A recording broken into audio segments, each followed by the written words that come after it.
జగన్ రెడ్డి గారు ముఖ్యమంత్రి అయిన తర్వాత ఒక్కసారంటే ఒక్కసారైనా, ఒక్కటైనంటే ఒక్కటైనా నిజమైన ఉద్యమం చేశాడా స్పెషల్ స్టేటస్ కోసం?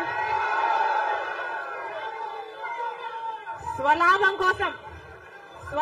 కోసం రాష్ట్ర ప్రయోజనాలను తాకట్టు పెట్టింది వైసీపీ.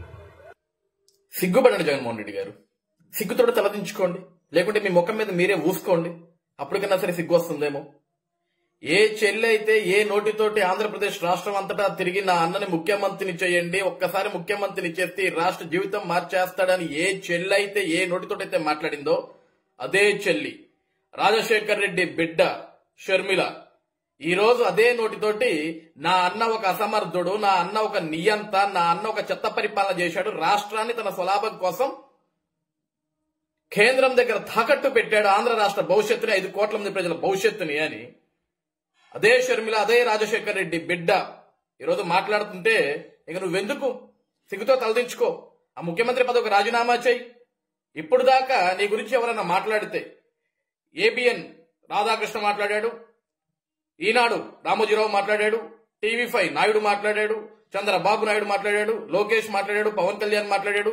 వీళ్ళంతా కూడా నా మీద దుష్ట చతుష్టయం అందరూ కలిసి వస్తున్నారు, ఏకతటిగా దాడి చేస్తున్నారని తెక్కలవాగుడంతా వాగి ఈ రోజు నీ చెల్లెలు, నీ తోబుట్టువు, నిన్ను ముఖ్యమంత్రిని చేయమని చెప్పిన ఆ చెల్లెలే ఈ రోజు నా అన్న ఒక అసమర్థుడని డైరెక్ట్ గా మాట్లాడుతుంది.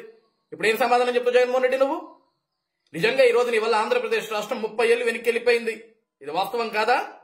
ఈ రోజు వరకు అన్ని పార్టీలు తిట్టించావు, ఈ రోజు నుంచి నీ చెల్లిని ఏమని తిప్పిస్తావు? మరి ఇంకా ఈ రోజు ఎవరు నిజం మాట్లాడితే వాళ్ళని తిప్పించే బాధ్యతే కదా.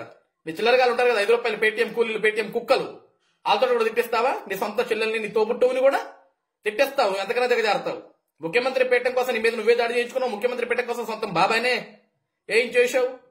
ఆఫ్టర్ ఆల్ చెల్లి అంత, చెల్లిని కూడా ఏమైనా చేయగలవు నువ్వు, ఎందుకంటే నీకు కావాల్సింది ముఖ్యమంత్రి పీఠం, రాష్ట్ర భవిష్యత్తు, ప్రజల భవిష్యత్తు, ఈ రాష్ట్ర బంగారు భవిష్యత్తు కాదు. నీకు ముఖ్యమంత్రి పీఠం కావాలా, ఆ ముఖ్యమంత్రిగా నువ్వు వేలాలా, రాష్ట్ర జనాన్ని తొక్కి నారా తీయాలా, ఇదొకటే కదా నీకు తెలిసింది.